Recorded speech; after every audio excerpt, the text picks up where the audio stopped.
How's it going, everybody? It's Jazzy of US Store Sasquatch here for another streaming Saturday. I got three films for you. We're going to start with a comedy, Thelma, directed by Josh Margolin, starring June Squibb as Thelma, Richard Roundtree as Ben, Fred Herchinger as Daniel, Parker Posey as Gail, and Clark Gregg as Alan. Thelma Post gets duped by a phone scammer pretending to be her grandson, and all goes bad after that for the scammer. And then she swears her revenge. The movie was entertaining. It was quick, around 90 minutes, about the perfect timing for a comedy movie. Made about 10 million on $2 million budget. It was very funny. My grandma went and saw it back in when it was out in the theaters earlier this year, and she liked it. Her friends went and saw it. I think that was the age range that they were looking for. I think I'm a little bit too young for that. That's the problem with these movies is all three of these movies is like I was just like, so this movie I'm probably like 20 years too young. The next movie I'm probably 20 years too old. And then the last movie I'm probably 15 years too young. So it's like a really kind of weird age range here, but that's just what these movies are, and especially this one. It felt real at times. I liked her. I mean, her friend. She like the sad parts of it when she's talking about how she's only one life and she's flustered and lost and stuff like that is like good. How her on like the um her on the scooter running from people is funny. It's a very kind of funny comedy instead of the child being lost. It's the older lady and the fact that she's going after someone who scammed her is kind of funny. And she has a gun, and the roommate steal the gun. That's pretty funny. So there's a lot working for it. There's a lot of comedy in it. Definitely just an average movie. That's what I graded it as a C. It was a 90-minute watch, like I said. It wasn't real slow. I mean, it was fast paced.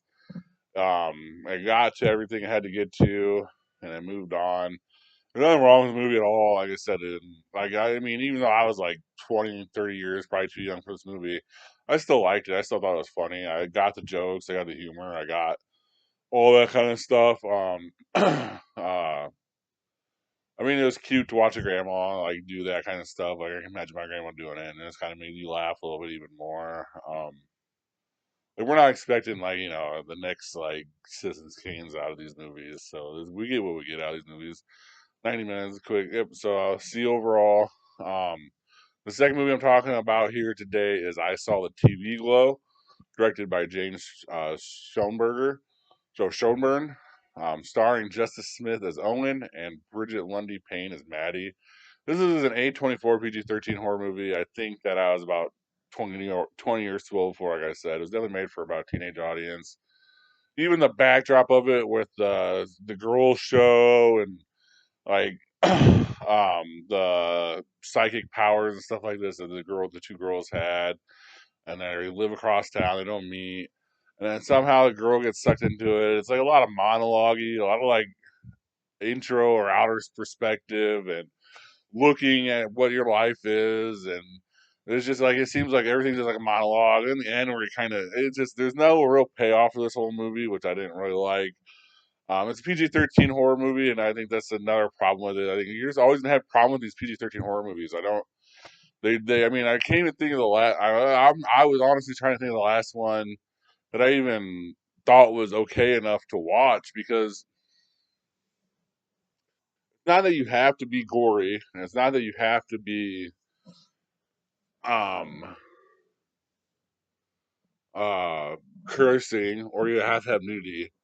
But the problem with like those, and those are the big things that'll get you R, because especially if the F word will give you the hard R rating pretty much if you use that a lot. But it's hard to tell a scary story without having blood, without having violence. And I think that's another thing that'll kind of move your movie from a PG-13 to an R, because a lot of the PG-13 movies you see, horror movies you see, kind of like the old school version where your mind sees what the killer does. You don't really see the killer does. It's where like the newer school, like Saw and stuff like that, actually show you what the killer is doing, and it's more violent looking, so it's like a lot harder. Um, I think that's just the reasons why you don't get it. I think that's my main thing is I don't have a very good imagination. So every time they kind of skip off to the killer, and I'm supposed to think of the worst thing possible. I just think of the psycho like stabbing scene over and over again. It kind of makes me laugh. I think that's kind of the problem there with me and the PG-13 movies. Like, that's a big problem here. But the good thing about it is that this one, I mean, I'm gonna fit. I give it an F, just because that's my personal opinion. And it was A24, which kind of surprised me. But the big thing about this one is honestly, if you wanted to watch a horror movie and you didn't like gore and you didn't like the cursing and you didn't like the teenagers doing drugs and like drinking and stuff, this is your perfect kind of like horror movie for you. It's very not like all the other horror movies, which is okay. That's good. Has that part for it. It's just as for someone who likes horror movies, for someone who like enjoys that type of movies and does like the violence and does like I did not like this movie. So that's just how I feel about it. I gave it an F. Moving on. Third one here was Wolves, directed by John Watts, starring George Clooney as Margaret's man and Brad Pitt as Pam's man. They don't have names, so I'm going to call them George and Brad for the rest of the time. Two rival fixers cross paths when they're both called in to help cover up an incident at a high-end New York hotel. This movie should have been way better than it was. It has 2 stars in it. It has 2 bona fide movie stars in it, which there's not a lot of those bona fide movie stars running around anymore. They both have chemistry from past works, and then it just did not work. Wasn't very good. It was boring. 2 old men, and they weren't grumpy enough, like Walter Matthau and John Lennon, and they weren't old enough, right? They were just like kind of in the middle, and like it was real dark too. And I didn't like that. I think that it was real dark because they kind of had to hide the oldness out of Clooney and Pitt. And they kind of wanted to make them like instead of 50 or 60 like they are, they wanted to make them 40 or 50, hoping that they could get it, and it didn't work. You'd want this woman to more push the envelope, like show us more, do more, and it just didn't do it. And it's a lot of just them talking to each other and it's talking shit to each other. And then out in the outside perspective of everything, everyone is like, "How long have you guys been working together? Like, how good friends are you?" And they just met that night. And they find out, that, it wasn't very good.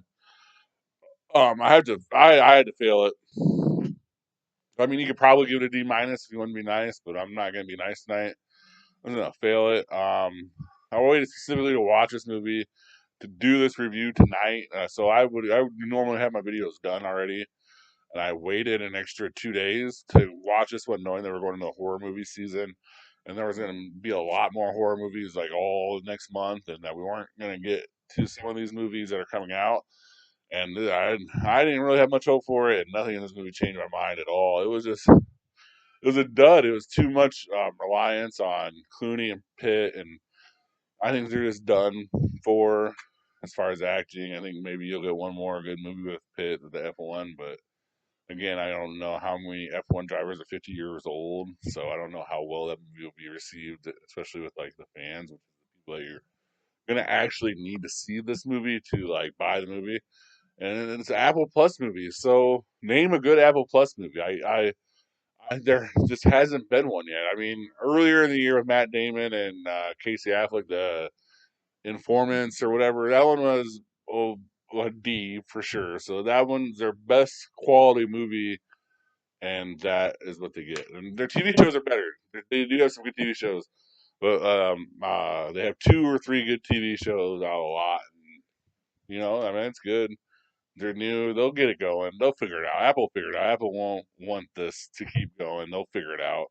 They've already changed their marketing plan because of this movie to include it, and I think that's good. But I think that's what hurt this movie. I think it would have been better to release it maybe in January or February, where we're kind of in that season, because this movie had snow in it already. And I was like watching it, and I was like cold. And I didn't want to be cold, so I did another little thing about it.